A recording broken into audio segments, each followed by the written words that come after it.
Welcome to Big Human. And I'm delighted to say today I have Rijon with us. And Rijon is a consultant, a facilitator, a coach, and a pioneer in something called open space technology.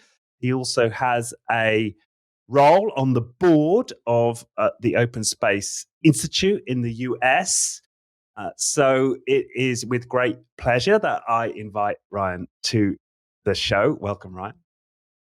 Thank you very much, Richard. I am so thrilled to be human here with you on this now, whenever this now is for whomever is watching. So. Yeah. And so my history with open space technologies, I actually ran an unconference, which is another way of describing an open space, or I suppose a conference using open space technology in 2017. It was the most high energy event I've ever been involved with. I'd learned about open space a few years before that, maybe 2014, 2015, and then got this opportunity to try it out on a larger scale. It was, it just blew my mind in terms of the power of this technology to bring a group together, to create energy, to generate ideas. And so it's been part of my toolkit ever since. But I know for you've really made it sort of central to how you operate, and you're doing great work in bringing this technology to the world. So it's so exciting to have this opportunity to speak to somebody right at the forefront of this movement in using it, and hopefully sharing how it works and the benefits to our listeners today. Oh, absolutely. I'm thrilled to be here to share. And pioneer is a very generous term there. I am here in the now with the practice, again, with the board, but we are standing on the shoulders of great human beings. Even before Harrison Owen, who discovered open space technology or put a name to that, it was his work was really a convergence of an acknowledgement of thousands of years of what it is to be human together in groups and to get stuff done. And again, I'll go right into the little bit of the frame.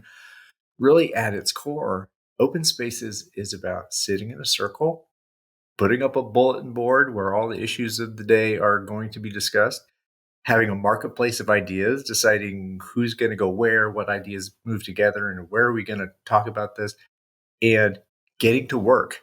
So those four phases of an event, and there's certainly the law and the principles that we could talk about too. I can go into it, but this is not necessarily new stuff, but it is new to be connecting to that deep humanity of what it is to be in a circle with each other, not in pyramids looking down, but in a circle looking at one another and being with each other. That's, at the core of it, that jazzes me up. So brilliant. Yeah. I can't wait to get into what open space is in a bit more depth. But for people who are not familiar with you, I'd love for you to share a little bit of your backstory, perhaps wind it all the way back, growing up, where were your interests, what ultimately brought you to, what you're doing now and your work. Well, thank you for that invitation. There's a 7-inch single version, there's an LP version, there's a double album, and then there's the anthology. I'll kind of go with with the 7-inch single version of it. That's for those of you who are from the vinyl age, as I am. So I grew up in the Midwest U.S., Indiana. I discovered jazz at a very young age, first grade, 7 years old or so. I was taught to play trumpet in a group of folks at a very progressive elementary school, and at the same time taught to improvise jazz. So this idea of leaping into the unknown and just creating music that you want to make in the moment, that was in me from the start. So I think that's a theme that will come forward and into what's happening now. So I went to school for jazz. At Bowling Green State University, Bowling Green, Ohio. That's my senior recital poster made by my dad, who's an art professor at Indiana State University, where I went to elementary school in there. And so I embraced the music, did jazz, was totally into that, and wanting to be, a professional musician. And then life happened, love happened, and I met my wife, my soon to be wife, and I took a turn away from being a professional musician in public into, bringing that spirit of music to my inner self, and then giving that love to Debbie, and then our child Bay, who was born in 1996. So this is early 90s. And then as part of being an adult human in Western society, I got a job in corporate and in IT, in help desk of all places, where and help desk is the best place to start IT, and it's the best place for a jazz musician because you're getting surprises all the time. You're solving problems in the moment. You got to show empathy. You got to have patience. So all these little skills that they were showing up. They were a natural progression. So I navigated through the Byzantine hierarchy of organizations. Ended up with IBM. And so I had this arc of a career with IBM through 20 years, effectively. And around, 2015 or so, towards the end of my time with IBM, I discovered two things. Three. I discovered Agile software development, which at the time, it just blew my mind that work did not have to be done in the software world, which is where I was, did not have to be done in this coercive, planned, managed, controlled, um, uh, dictatorial, authoritarian way, whatever you want to say. That work didn't have to be done that way, and that there was a body of work and thought that were all about, that were closer to the music for me, to that spirit of, Right. of ensemble and being together, not this kind of directive stuff. So Agile came into my life as a result, and because of that, I decided to get a Scrum certificate at that time. Which is, for those who are not familiar, just explain what Scrum is. Right? Scrum's a method of developing software. It's like a game format. You've got a couple roles, rules, artifacts, and events that control the way you would develop software iteratively and adaptively, as opposed to plan, analyze, design, develop. That phased, gated way of doing software or projects. But Scrum is about developing software iteratively and adaptively at a high level. If you know Scrum, and you can come at me otherwise, when you hear this, but so I had discovered this way of developing software in Scrum, and a role in that, like a facilitator role. So it was very close to being with people, not directing them. So I found Agile software development, Scrum. My trainer, he sponsors an open space every twice a year. And so I get my first taste of open space then. So this is, I go to an open space, not really knowing what to expect. And it's okay.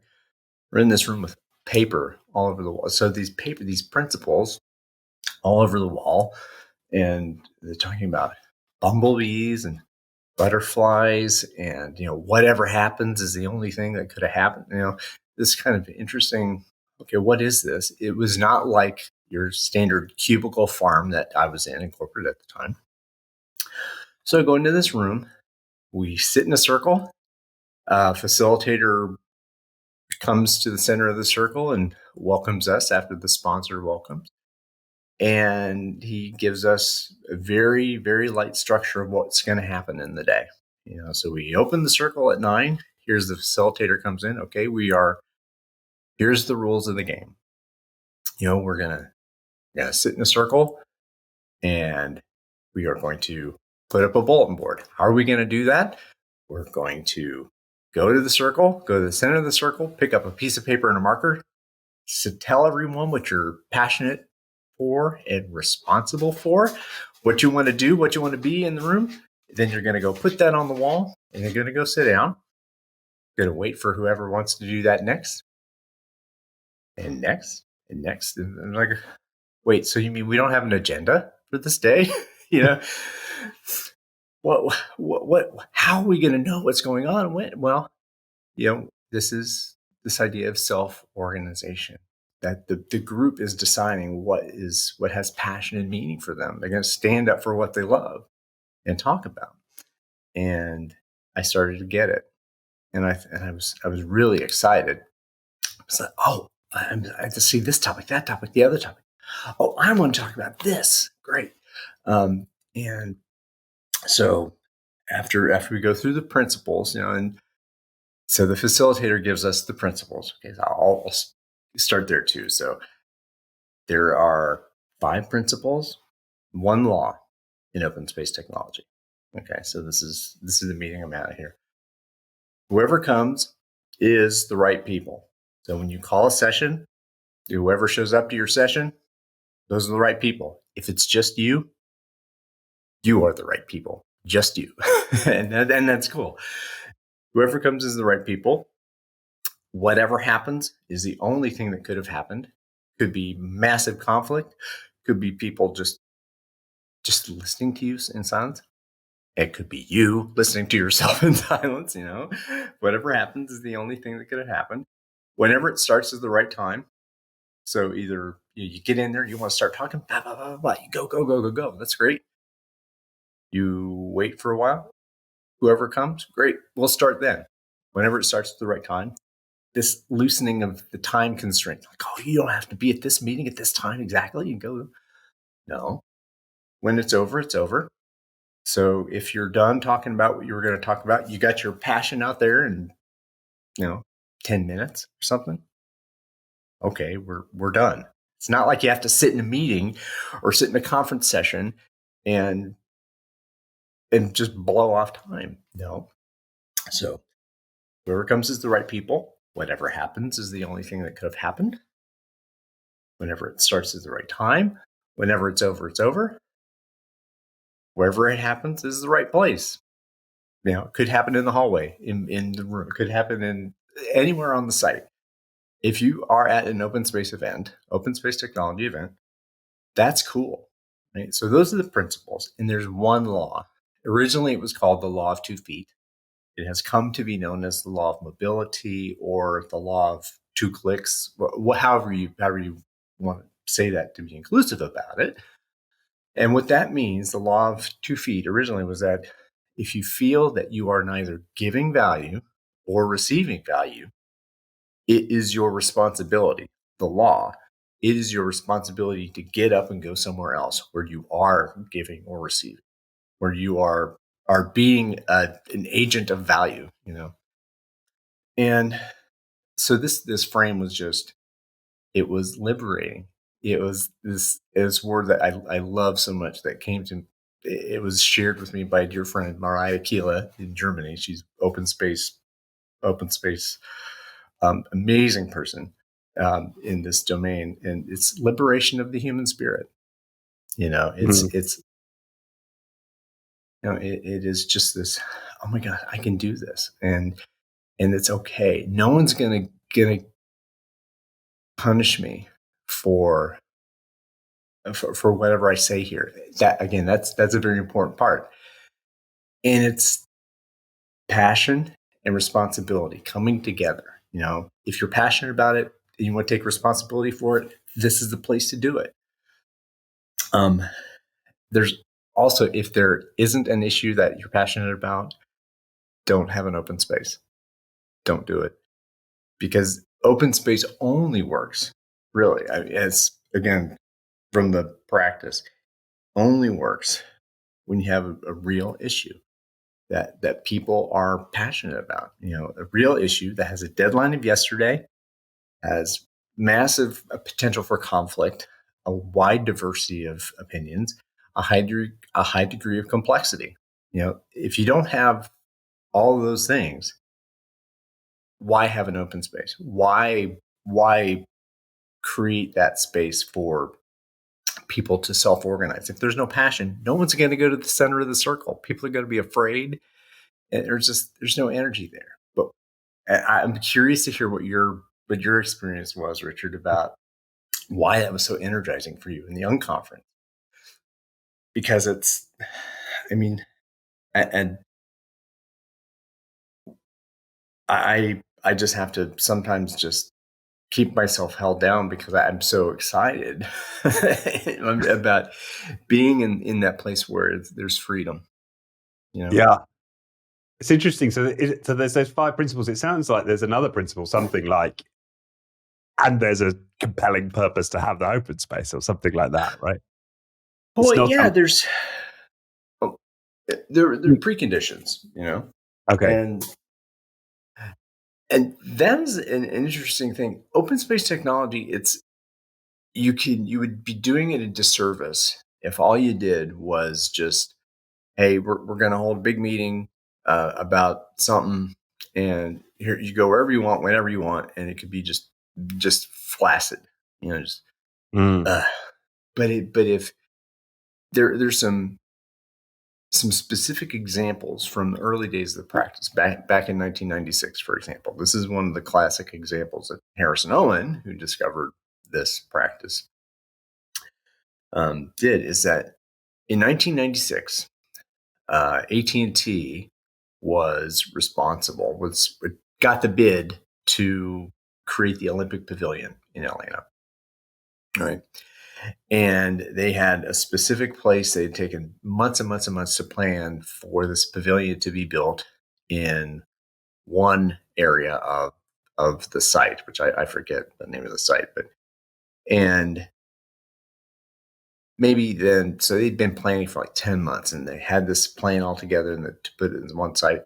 And then the sponsors of, the Olympic Committee or whatever, they come to the directors, the AT&T folks, and say, well, what if we moved the pavilion from this place over here that was built for 7,000-8,000 people over here to where we can have 80,000 people, and this is like, oh, okay. This is, you realize this is 6 months before the Olympic Games, and we had 10 months to plan this thing over here. And what are you going to do if your name is AT&T and it's all over, this? You're going to say yes. Well, what do you do? And talk about a real business issue with deadline of yesterday, high complexity, tons of opinions that are diverse, and potential for conflict. I mean, that was the perfect place for an open. And there's so Harrison Owen comes into this, and they open a space for all these people to create a plan to do this new pavilion that was ended up being better than this plan that they had for 12 months. They did it in, I don't know, the end of course of the open space event in 2 days. In 2 days, they had this plan. So, as my experience of open space, it's a radically faster progress, right? Radically fast progress on whatever your issue. Yeah, and it is so hopeful to me to sing that song of you if you really have this kind of conflict, you can release and share the authority of problem solving, decision making with the people who are closest to a problem, and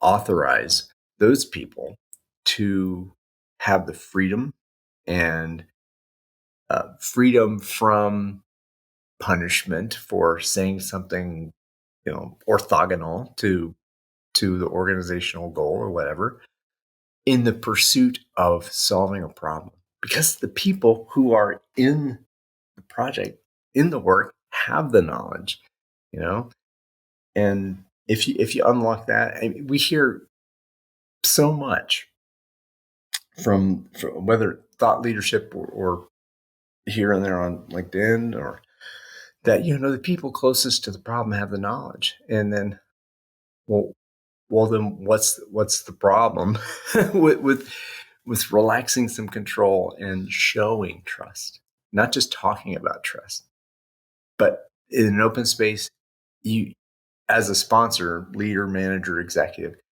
you have to let go. And for people who have been educated, who have attained a great deal of success and status and, wealth and good stuff in their life through this sense of control, which is part of well-being, to release that's hard. Yeah. Yeah. But it's worth it. Yeah.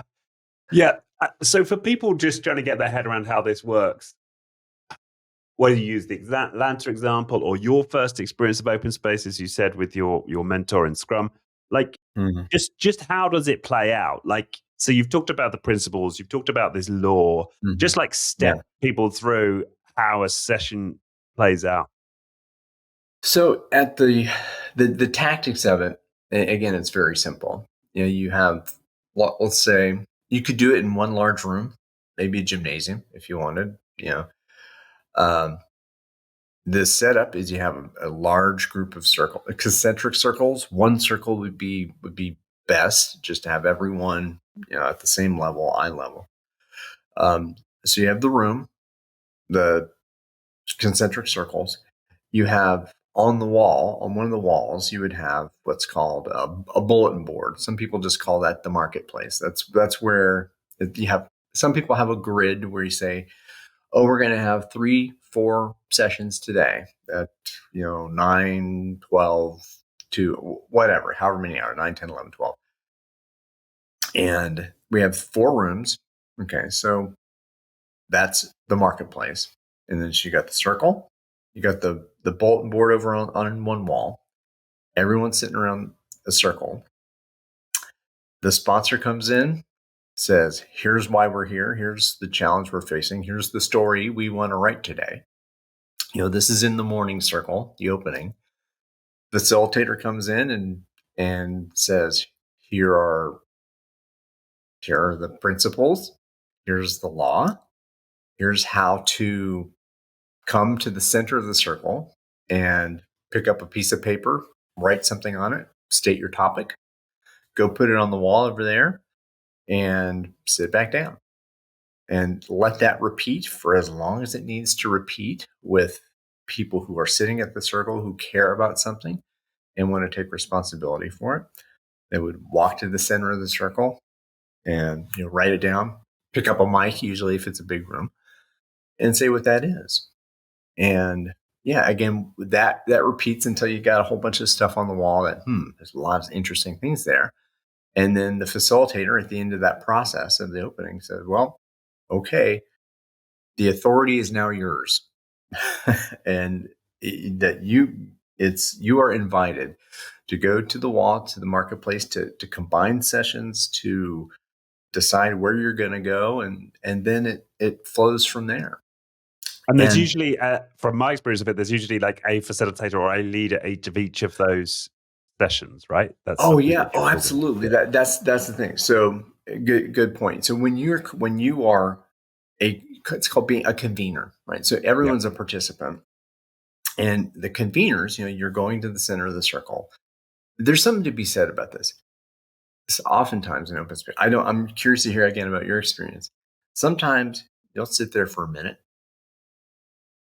2 minutes, maybe longer. The facilitator is at that point, it's silence. That it is. Sometimes the facilitator will walk out of the room at that point and just go take a nap. And to do that. Well, Harrison's got he's got the cojones to do that for sure. But that is, so you are taking responsibility to hold the session, that you are going to hold that space, and you're responsible for harvesting an action or artifact from that space. So that's another thing we can come back to, is that how that allows organizational performance to why that little piece is important to have proceedings from the conference. You know, you have this day, have all these sessions that we've called on the wall and taken responsibility. You've gone, you've held the session, you come back out with what the results from that session are. That's the course of the day. And at the end of the day, you have a closing circle where you go around the circle. Whoever wants to talk and say what they've appreciated, and they would do that. You know, that's can be called an evening news in a multi-day open space, or just the closing circle if it's a one-day open space.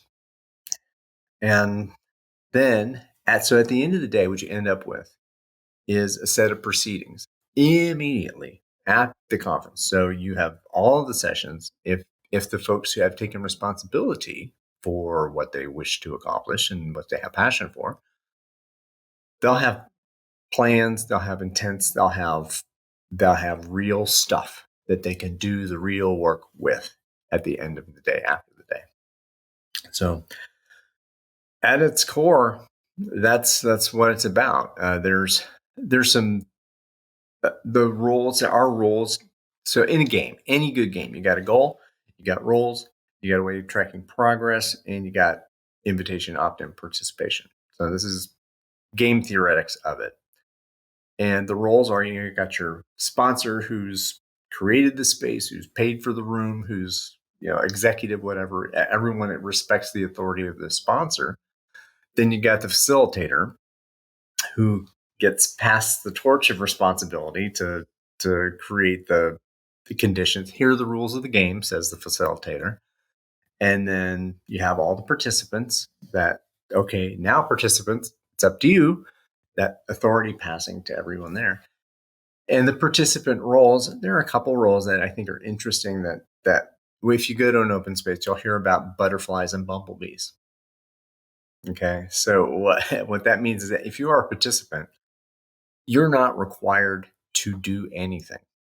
You don't have to. You could be a butterfly. You could just be sitting in a chair outside all the sessions, not go to any session at all, but just be there and take it in and be a beautiful butterfly.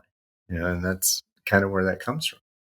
Or you can, like me, you could be a bumblebee. You can go session to session to session to session and go here, and use your ways of mobility to go from place to place to place and receive value from everywhere and do cross-pollination like bumblebees do. And as open space, as the practice has evolved, there are other roles that come here too. Again, this is, I'll give another shout out to Mirai, is that this idea of the mother bear. Okay. So the mama bear is going to stay in that space because she wants to protect that idea as much as she can, you know, and you'll see, and that's important too, because you want to have someone who's, if you got fire for it, you're going to stay there and guard that fire, right, and show your passion. So, yeah, and then you've got the convener, right? So that's the person who sort of takes charge of that session happening. You know, that sort of huddle actually. You know, yeah, and the take charge in terms of take responsibility for that the session happens, right? Yeah. So they go there, and some people, because of how you're trained, that does mean taking charge to them. Right. There's an interesting piece of that. So if there's something in open space we call Space Invader, right? Mm. So you have someone who calls a session and they go hold court, right, in this room. I'm talking about this, that, you know, what do you think about that? Oh, no. What do you think about? No. That's that typical behavior of sage on the stage kind of stuff. Mm. And a facilitator, and one of my, again, mentors in this, Daniel Mezek, who taught me open space, brilliant guy and kind of a foundational part of my practice going forward. Daniel, in one of his open spaces, there was a guy doing that. He was invading the space. And so Daniel, as a facilitator, walks to the back of the room. He's like, just standing there, just looking at the guy. And so the guy on the stage is kind of wondering what's Daniel talking about. And then Daniel exits, like, okay. And he comes back with the sponsor. And so Daniel's here. The sponsor's here. They're just kind of just hanging there. Not doing anything, but this is, it's a message. It's a signal of, you're chewing up the space. You're closing the space. This is not opening the space. You are closing the space for these people. But they didn't say it. They didn't have to.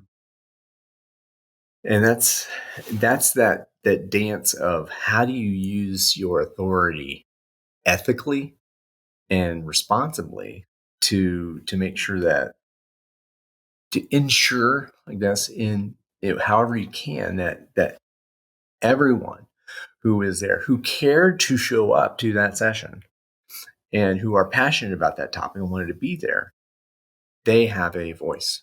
And if they want to use it, they don't have to. No one's got to use it. They can just check out. But if you are there, you deserve that respect, to the respect of your human dignity, and that it's a violation of that, I think, for someone to invite you in and then say no, you can't talk. This is my show. Right. Yeah, and I've experienced that, and maybe I myself was actually even sometimes slipped into this. But you play the role of facilitator, but you're there. Oh, and I'm trying to invite contributions, but there's a part of you who wants to dominate that group, and so that must be the art. Part of the art of the facilitator of the whole event is spotting when that is in service of opening space and inviting contribution, or has it gone too far into being a space invader, as you say? There is in the manual, such as it is, there is a book called the Open Space User's Guide. The Open Space User's Guide. Oh yes, Open Space Technology User's Guide. It's really blurred out on the camera. Well, and in that book, Sir Harrison says about facilitator, it is your job to be completely present and totally invisible.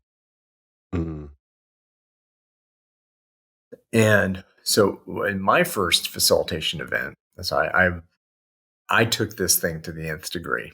Right? So I read the book. I got studied with Daniel, one of the guys who wrote several books with Daniel, a guy named Mark Sheffield, another one of my influences, just great. I called him, and Mark and I talked. He mentored me in this process before, about what it is to facilitate open space. And I met him at 6:00 in the morning on the day of facilitated. And I showed up the night before and put everything on the wall, made sure the room was right, and just I was with the space. I was present to the space.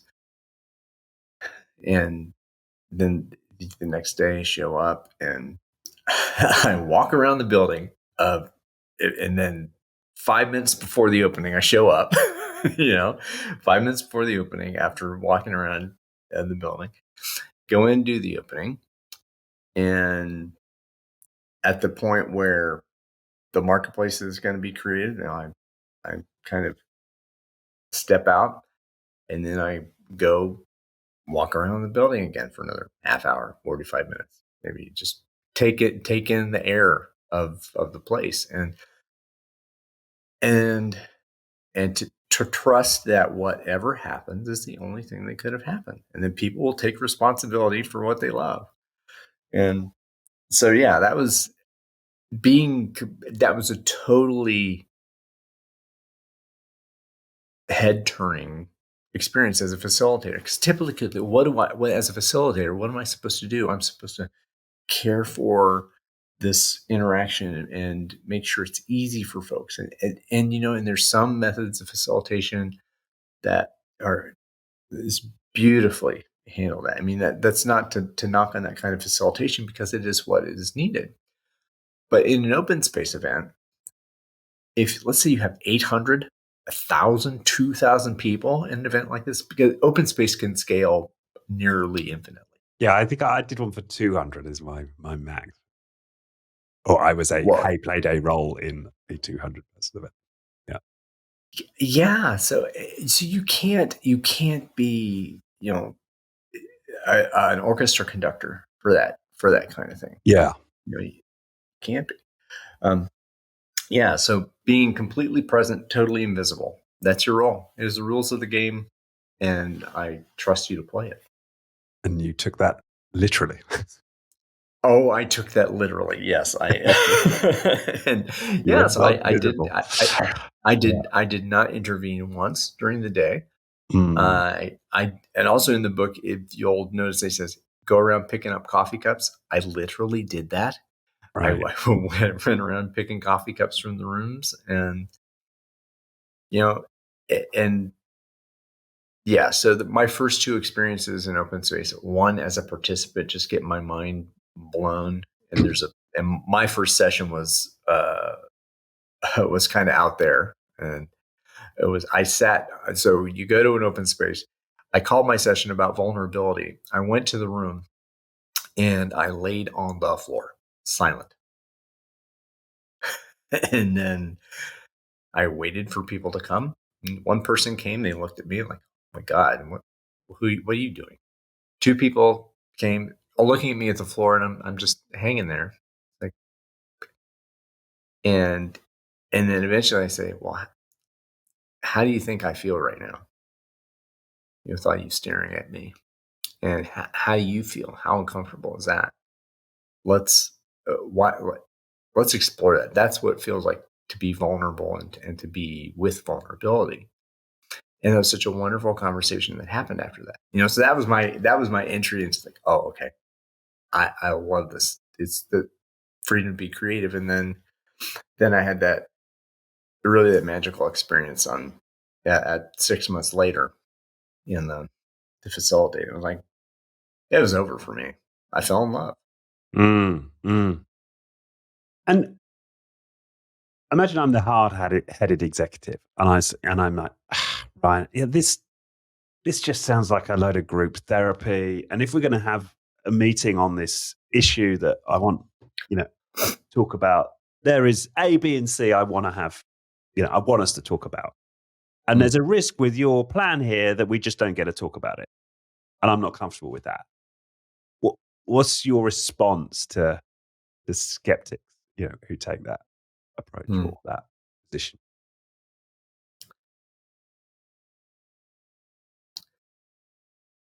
Depends on context, but the first thing that comes to mind is say, well, why am I here again? Why? What is this problem you're having, and how has that approach been working for you so far? And if it hasn't, why do you think it hasn't been? What is the missing part of that?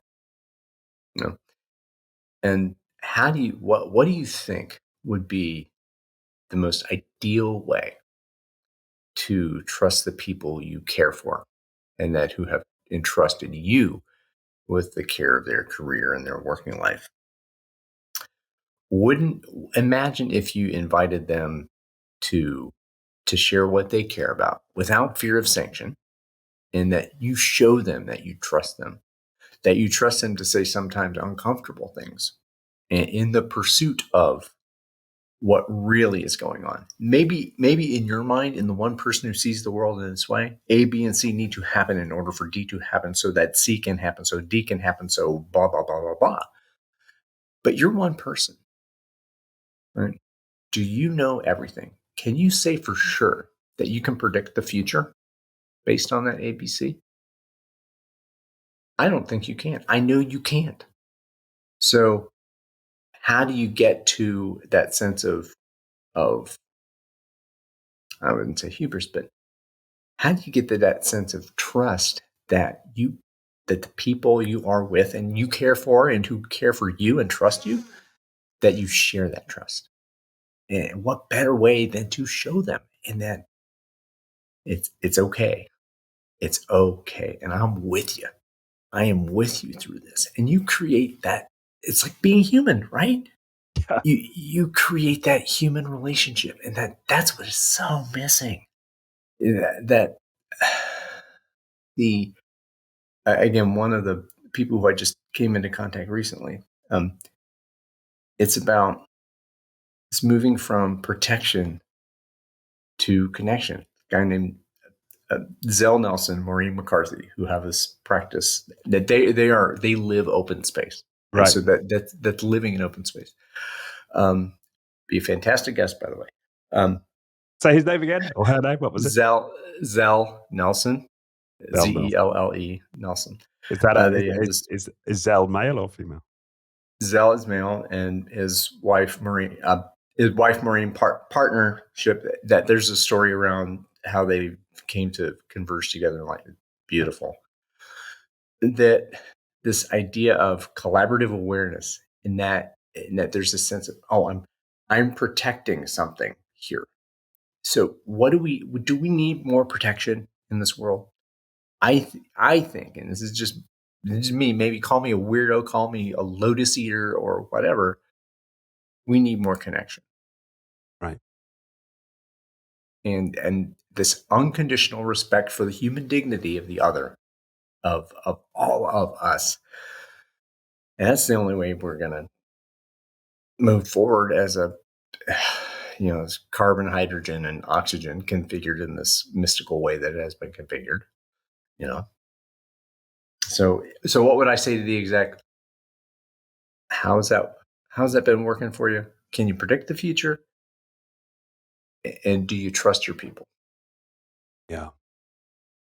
And I like that question you're throwing. Like, how would you demonstrate that you trust them? Yeah. That to get people into that inquiry, I think, it's a powerful way to set up selling this approach. Yeah, and selling the approach, that's interesting. Well, Harrison's got says you can't sell open space. Okay, you can't sell it. People have to need it. You have to be right. in the crapper so deep that stuff. So if you're sitting in the pyramid and you're going, oh my God, I can't believe all this has happened. What do we do? And like stuff is going sideways. That's the time when open spaces can work magic, because then you show, as an executive, what is scarier than showing your vulnerability, that you don't have all the answers. Right. Yeah. So folks who are scared and know they don't have any answers, they will run. they will run for open space when they understand that. I think, been my experience at least. Yeah. Just as we're talking about this shift from protection to connection, I love, and there's almost that almost feels like an energetic metaphor as well. Like we're protected, we're kind of hunched down, we're sort of closing in the energy a little bit and trying to control the energy. Connection, I'm opening up to other people's energy, expression of my own energy, and that perhaps evokes what happens in these spaces is, and that, in my experience of them is, I haven't run an open space ever which hasn't felt high energy. It just hasn't happened yet. Maybe it's possible to have a low energy open space. I've not experienced it. And yet probably 50% of the regular meetings I'm in, I would describe, at least 50% are low energy, right? So yeah. And it's this sense of, you are required to be here. This is not optional. Even Outlook, right? You look at Outlook, it's required attendance. right. It is, and that's just this. You internalize that message. I'm required to be here. What happens if I opt out? Oof. Oh, I don't know. What if all of your meetings where everyone was optional? Which If you try, people will look at you for the first 5-10 times like you have 3 heads, of course. But it's an experiment to try, and just to test to see how whether how much authority you have or how much trust you have or how much people care about the project you're trying to make happen in the world. Yeah. Yeah. Yeah. That goes back to the theme you mentioned earlier about control. Imagine the Yeah. affront to someone's sense of control. If, well, hang on, I know I need this person. We're talking about finances. My CFO is required to be at this meeting, right? Mhm. Yeah. Well, in this control is very it's a nuanced topic because so this sense of what contributes to your sense of human well-being, right? So there's as I've learned, again, I'll bring Daniel's name into it. I heard about this from Daniel Messick, is that there are three pieces. There's control, a sense of control, a sense of progress, and a sense of belonging. You mix those together in the sense of well-being. Well, so wow, if what happens if I release that control, what's going to happen? How do we make progress if I have no control? And what are we doing? And I think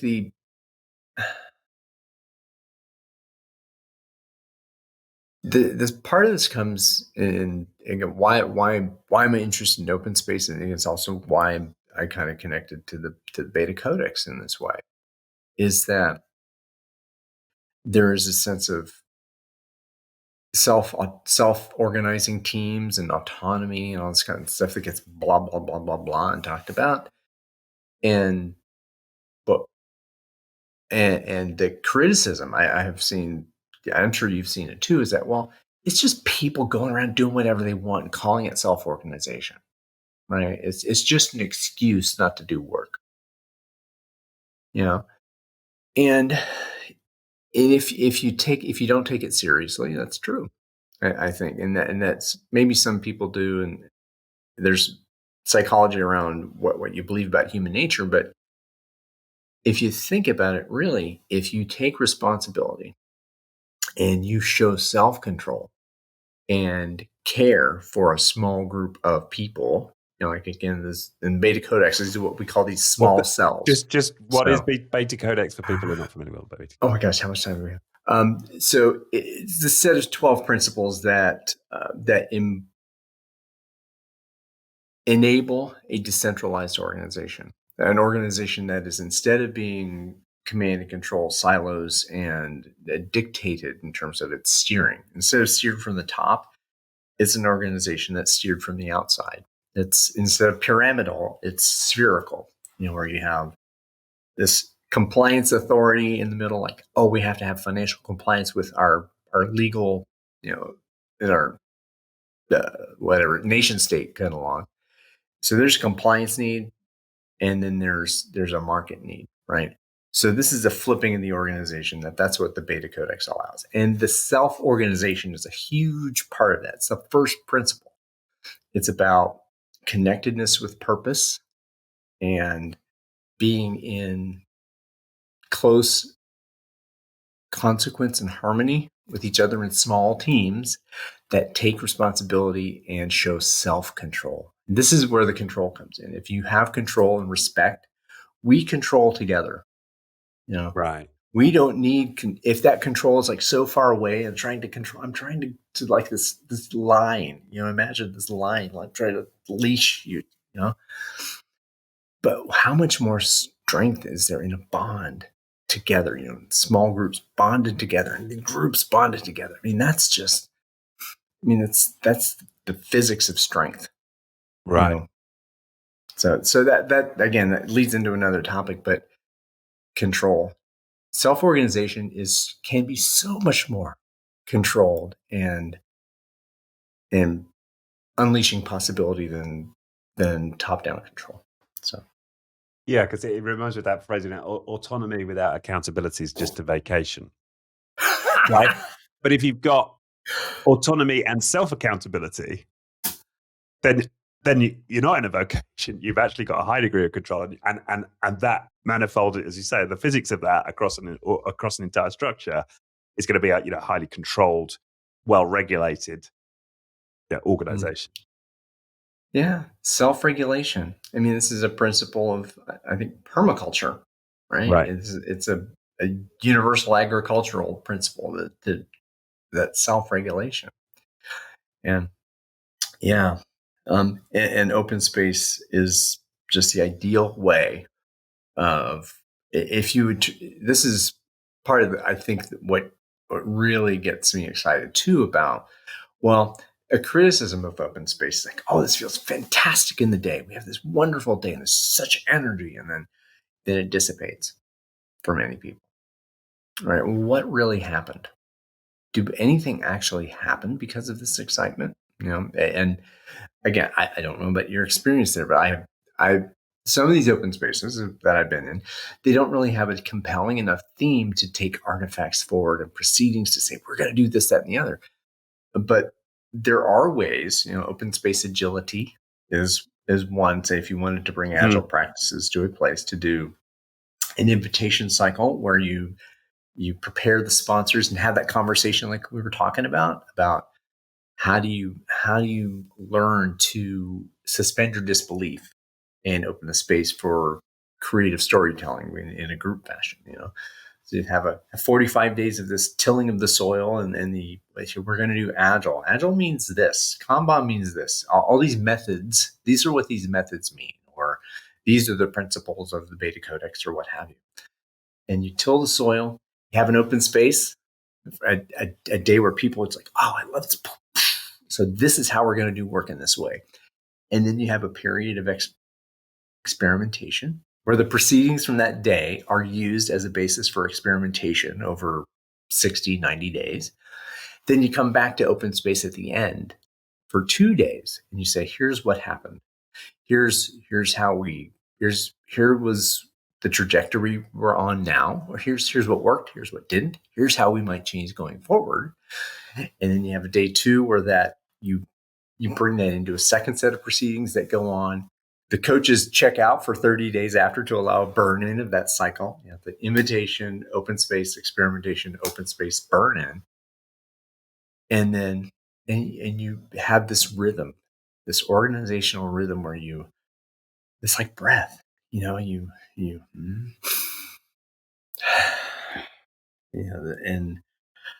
open the space, take it in, and experiment out. It's simple language. Some people might say I don't care what people say about it. I think it's powerful language. It's music. It's harmony. It is this loving spirit of this musical organization. That we are singing a song using open space, and we are singing a song, making the music we chose to make, making the music only these people are capable of making. We're singing it to the marketplace, and we are in harmony with it. They are dancing with us. We are sharing with them.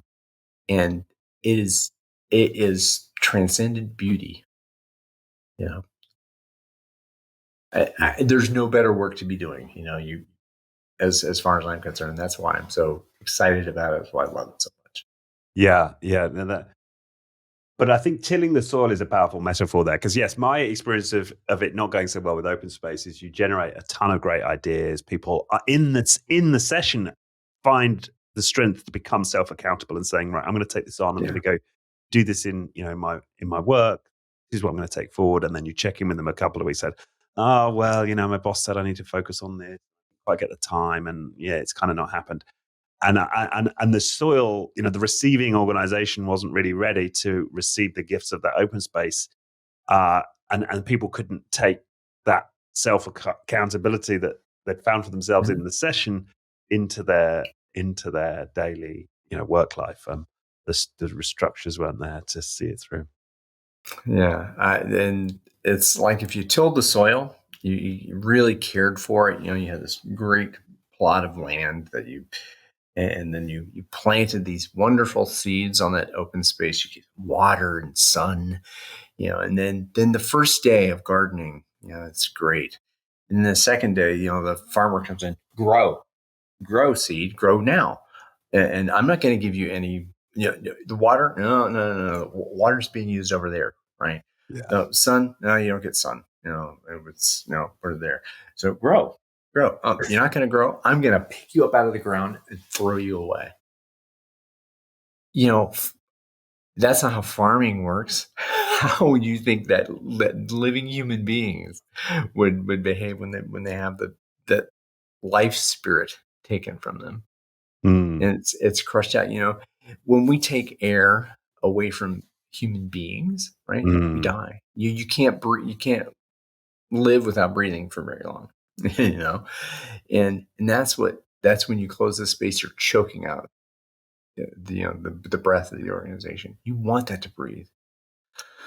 Breath is health, breath is life. And yeah, so yeah. And that's, and it's responsive. You're speaking very, that's one of the,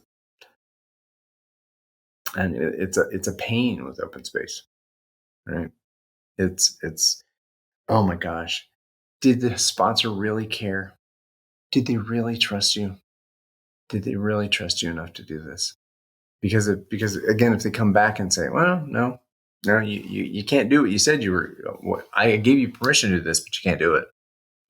So okay, flower, you're not growing 2 days. Goodbye. Yeah, and I think in my experience, it's not that the sponsor doesn't have passion for these people going forth, and it's that squeeze. It's the middle management often, right? And it's not to like personalize it to individuals in that layer, but just the roles that they end up having to play. And I find that they're the ones who just don't have the resources to water and those seeds. No, but it's not the sponsors necessarily, because the sponsors put money and investment into the open space, so they wouldn't do that if they didn't have some expectation of success out of it. So So why does that happen? I mean, that's this magic key, and again, it's not about the people. It's not. I mean, we are all. This is Douglas McGregor theory X and theory Y. Theory X is the carrot. People only do what you want if you carrot and stick them. And theory Y is that people are intrinsically motivated, and managers, people who are in that role in the company, that it's not this sense of evil that who knows, there are evil people in the world, but not trying to coerce.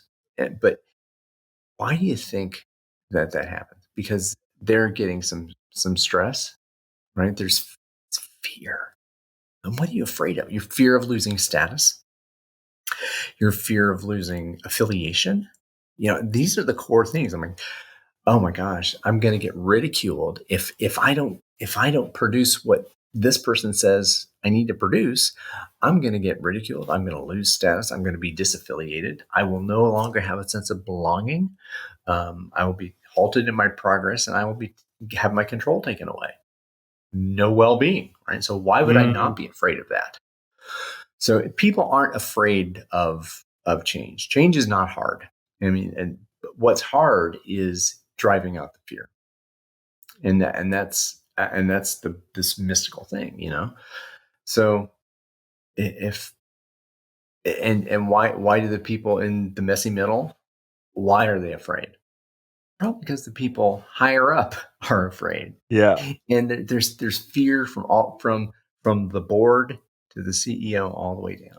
And I think, if you have an enlightened or a humane person in top management, and there are folks elsewhere in the organization who have a fear, a system that instills fear with them. You have to hit the targets. If you don't hit the targets, you're out. Jack Welch. So yeah, how do we get the fear out? How do we bring love in? How do we drive out the fear with more love? Yeah.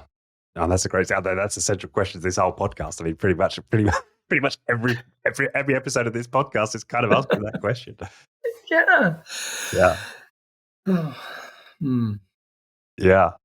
And I think open space is one answer, right? And it's part of an answer to that question. The other thing that comes to mind as we talk is I had one of the executives from Twitter on the show, and he was saying that they had great success with open space, or well, they call them hackathons, very similar set of principles. But they had and very often their top features would emanate from these hackathons, right? These high participation open space like events, and but they had a whole structure around it where the winners of these days, right, the best ideas from these sessions would secure resources right there and then. At the end of the session, there would be like a green light. Okay, go work on these ideas. And so there was a structure for the idea to get water and to get fed, post the event, and hence these regular open space style events became part of the lifeblood of the innovative culture in Twitter in that time. I don't know if they still run them. It's interesting that there's still a competition there, and right. that's again, that's the game. If the people who are involved in the game, right, are opted into the game, how do you fault that, right? And if it's an open invitation to be in that hackathon, do what you like, create to your heart's content, and you will reap the rewards. Who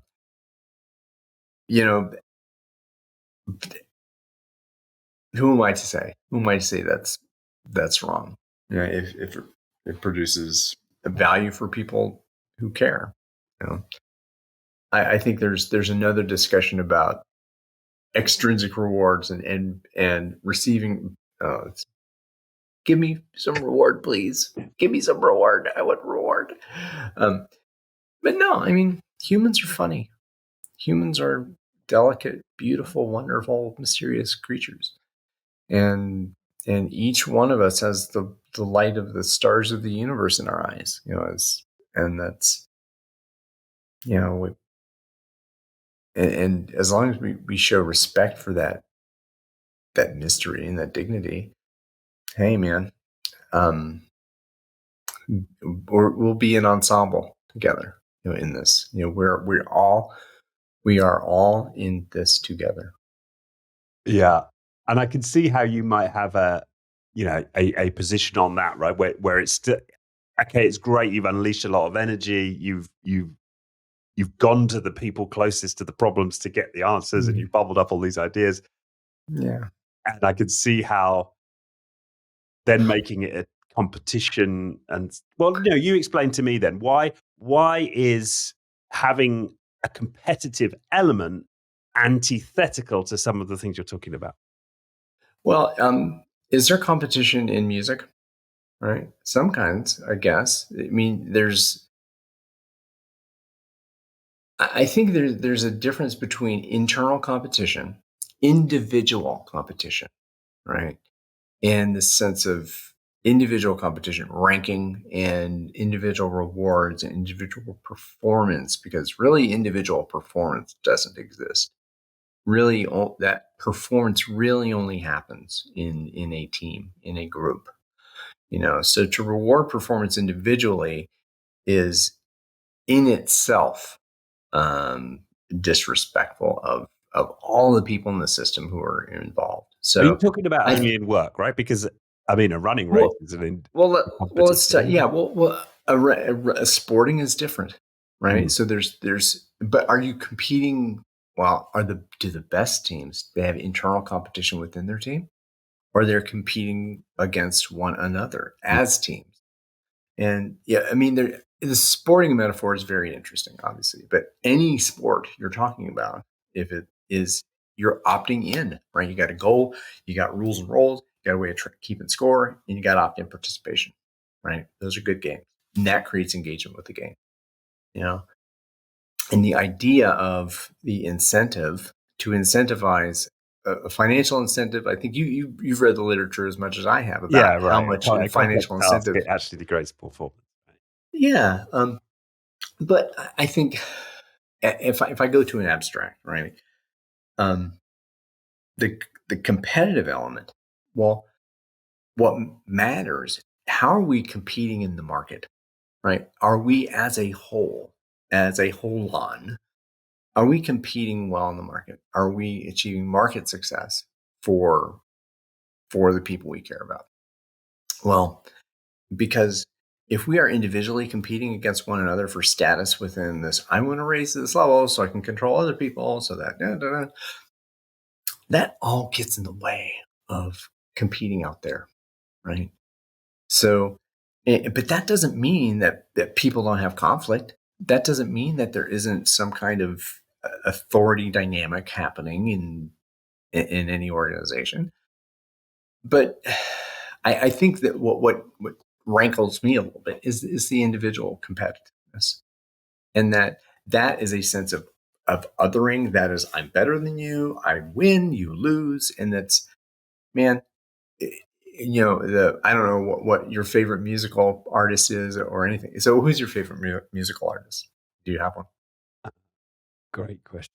As an individual artist, or style or band, for example. Well, I suppose if I'm going to classical music, it would be Bach. Is my favorite to listen to. If I was going to like pop music, it would be I don't know, the Stone Roses, of British indie band. Right?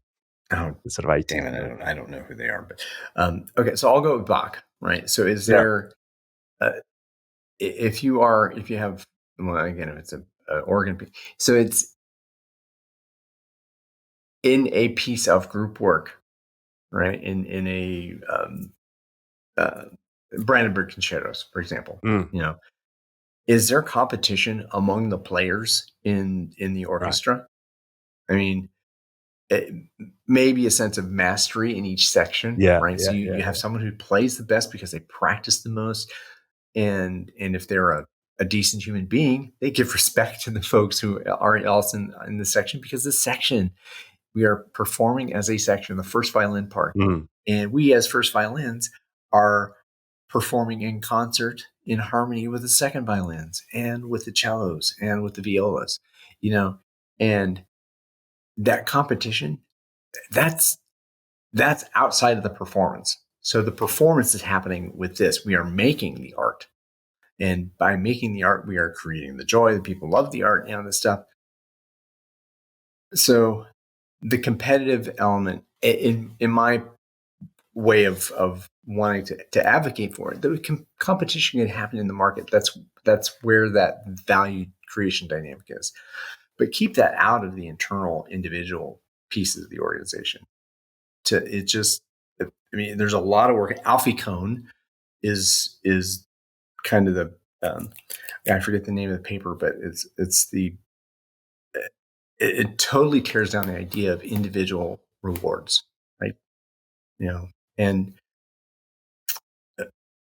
so that's where I come down on competition. it's the first violins are not competing to win the Bach Brandenburg Concerto. Yeah, right. Yeah, I get it. Oh, yay, I came in first. I'm the first violin. It doesn't happen. So how does that land with you? I mean, does that sound like craziness? I don't know exactly how to, just to be sort of own that reflection on a past conversation regarding Twitter. I don't know if it was strictly as a competition. Okay, there are only 3 ideas and we're going to vote on the best 3. But my sense was there was some sort of selection. I mean, maybe it wasn't. Maybe just all of the ideas got taken forward. And there was no competition. But my vague recollection was that it was like that. And certainly a lot of events are set up that way, right? Where you say, okay, we'll take the top X ideas and put resources there. But it's interesting to hear that reflection that, that may not, that may be antithetical to what we're talking about. Yeah. Well, again, I say it's not about the people who are playing that game or who have designed that game. Not everyone has the information everyone else has. I don't have the information that person has. I don't have the same goals that Twitter or X or Facebook or General Motors or La Rosa's Pizza Parlor in Cincinnati, Ohio. I mean, so the topic of competition and competitiveness it's a very interesting one. Well, And yeah, and especially when the roots of the world, my understanding of the ultimate root of the word competition is striving together, right? So the co in competition is actually has the sense of being together and working together. in sportsmanship, you think Mm. about that. What is a good sportsmanship? And and when a coach or a holder of the space, kind of that's that facilitator, um, that they embody good sportsmanship, and you shake hands at the end of the game, or and then again, the football traditions I think maybe are a little different in the real football tradition. But Exactly. there's a Got that sense of right. sports, Real football. but there is a sense of sportsmanship, and I think that's maybe there's an ethical, moral thing of good versus evil, right? What does it mean to be a good sportsman? Good. What does good mean? Um, so yeah, I don't know. I'm like, so from a sports perspective, I have a couple favorite coaches. Sports. First one is Phil Jackson, of course, as totally being this Zen guy who created the conditions for these masterful players to just excel beyond. And who's that for You know, people not familiar with Phil Jackson? Phil Jackson coached Michael Jordan and the Chicago Bulls for several years to their 6 championships, and basketball, professional U.S. professional basketball, and then also coached the Los Angeles Lakers to 3 championships, basketball championships. Again, people will argue that, oh my God, you had Michael Jordan, great basketball, greatest of all time, and Kobe Bryant, another greatest of all time. But it is, and here's the thing. Before Phil Jackson came to coach the Chicago Bulls, Michael Jordan did not win a championship. He lost. He did not make it to the NBA championships until Phil Jackson came. And why was that? Mm. What was the secret sauce that he bring? What was the spirit? What were the rules of the game that he brought? From who was he being, and Mm. not controlling in that way. So who are we being in these places where we are, that, and how does the system respond to that? So Yeah, that's interesting. I was also thinking about, rules of the game as a way of thinking about organizational effectiveness. Or those two questions: who am I being as the leader, and what's the game I'm setting up people to play? yeah. In those metaphors, again, if you're talking with someone who's highly authorized, and they're willing to sit with you with that metaphor and explore that with you, I think that's a great place for possibility. Like, okay, so what game are you playing? And what does that look like? I say, what music are you playing? But it could be, what is your group performance metaphor? Right? Is it sports? Is it acting? Is it music? Is it is it a restaurant? Is it cooking in a restaurant? Power Yeah, of metaphor. yeah. Okay, and I'm thinking just practically then, if we've whetted people's appetites and they're like, okay, I'm going to try An this. hour and I'm going to 13 see if minutes of whetting appetite. I'm going to see if I can, make this work in my organization. I suppose my first question is, where has it not gone for so well for you, and what did you learn? And then secondly, Mm. like, what would be your top tips? Mm.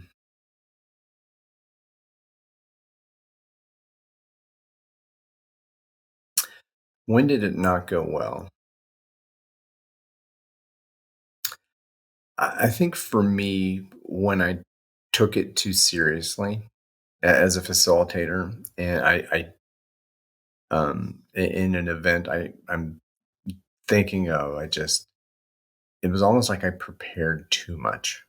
There's a sense of another great facilitator, Francis Lallemand, then taught me, and his partner Charles-Louis Demer, this idea of hodo hodo, just enough design, right? Okay. And that if you design too much of the facilitation, you're gonna shut stuff down. right? So I wanted to say too much. I chewed too much of the space, and it just, and people didn't. I lost people. My facilitation closed the space. Yeah.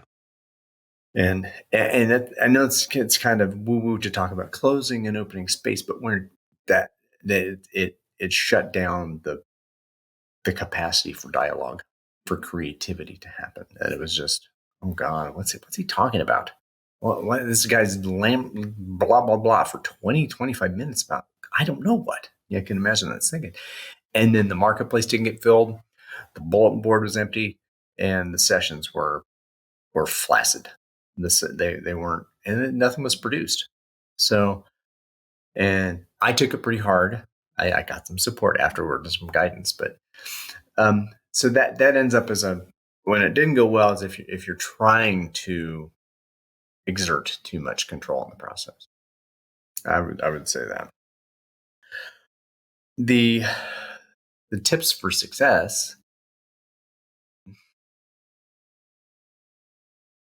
The hard part of this is all the work leading up to the event.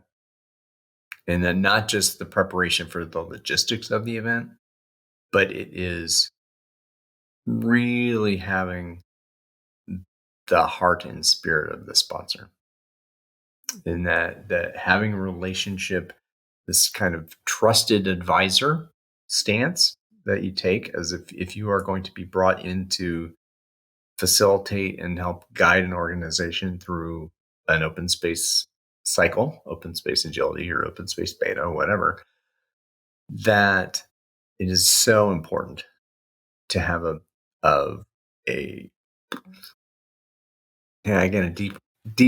committed, trusting relationship with sponsorship before the event.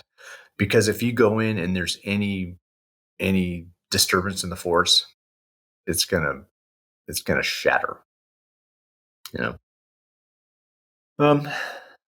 Yeah, and don't be so hard on yourself as a facilitator. If you, again, trust in yourself, and Right. don't. Yeah, and this kind of goes in. If you try and design too much, you'll be designing a house of cards. Yeah. Awesome. Brilliant. Well, thank you, Ryan. I've absolutely loved this. I see we've got a comment from a listener here. Jamie Thomas says, this is a wonderful conversation. So there we go. Our marketplace is giving us some good signals right now. Thank you, Jamie. Yes. All right. So for people who want to learn more about open space and beta Codex, which you mentioned, where would you send them, Ryan? Well, for open space, the osius.org, the Open Space Institute, the US, that's where you can get in touch with myself and the other board members and know what's going on here in the open space community. We're going to be having our annual Peace and High Performance event in January. That will be on Martin Luther King Day weekend. Forget the dates. It will be a global event online over the course of, I think, 36 hours we're doing it, but that's our next huge event. Open Space Institute, betacodex.org, if you want to know more about the principles of the Beta Codex. And my site, RijonErickson.com, if you want to get in touch with me, or .card/Ryan. Get in touch with me anyway. Telegram, Calendly, book time with me. I love to speak with people who want to talk with me. Let's see. OSIUS, betacodex.org, red42.com. I'm giving you all of it. Red, FORTY number 2.com. That's consulting. So there are different ways to go and get in touch with me, and I'm happy to play with whoever wants to jump into open space with a shameless purple squirrel. You are the shameless purple squirrel. Definitely the first squirrel on the podcast. It's and for sure the first purple one. So, yeah, I hope you're building up a good stash of nuts for the winter. Yeah, coffee beans. You have some coffee there too, I hope. I do. Yeah, I just finished mine.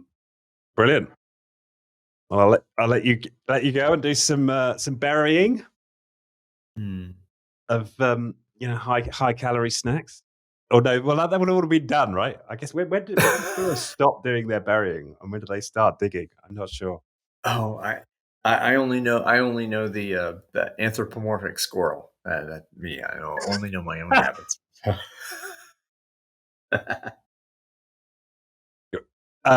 Cheers, my friend. No, I can't leave this now. Now you've piqued my interest. So where does the purple squirrel come from? Come on. Oh my gosh. Oh, where's the purple squirrel come from? Oh, it's it came about from when I was leaving IBM. I had no idea how to describe what it was that I did or what value I was giving to the universe. All I knew was IBM was getting paid a hell of a lot of money for my time. And so I wanted to capture a bit more of that value, but I didn't know how to articulate it. So I got in touch with a recruiter who I'd come to know through Agile circles. We went to coffee. I said, I'm going to turn my resume face down. We're going to talk for however long it takes to talk, for you to know me to know you, and you kind of figure out, how can I live in this market? And so I'm going to go get some coffee. You'll turn the resume up. You'll take a look. I'll come back, give you coffee, and voila, you'll tell me the magical, who am I? What do I do? And he does that. He looks at the resume and looks at me and he says, "You're a purple squirrel." I'm like, what on earth are you talking about? So that actually is a term that recruiters use when they are looking for someone who they have no idea how they're going to find. Like you got brown squirrels all over the place. You try and find a purple squirrel, and it's like, oh my God, just try and find a purple squirrel. But boy, when you find one, aren't you happy? So, and it's like, all right, well, I love that. And think about the squirrels in the world. This purple squirrels, one in however many. We're all purple squirrels if you think about it. But I think about that. Oh my gosh, finding the others. I want to own that, and I want to help people, find their own purple. Whether it's being a orange tiger or a blue dolphin or what have you, a flying softball into the marshland of Transylvania. I mean, whatever. Yeah, so that's where purple squirrel comes from. It's a recruiting term used to define folks that are difficult to define. Brilliant. Well, I'm so glad I asked the question, and I've now certainly increased my my knowledge of recruiting vernacular substantially. So, well, you are definitely a purple squirrel, Richard. So, oh well, thank you. I'm going to take that as a huge compliment. Fantastic. All right. Well, thanks once again, Ryan. This has been awesome. I hope it's inspired a few people out there to check out her open space, Beta Codex, bring some more love and connection into their world, into their organization. Peace, love, and music, man. Exactly. All right. Thanks once again. This has been fantastic. Thank you.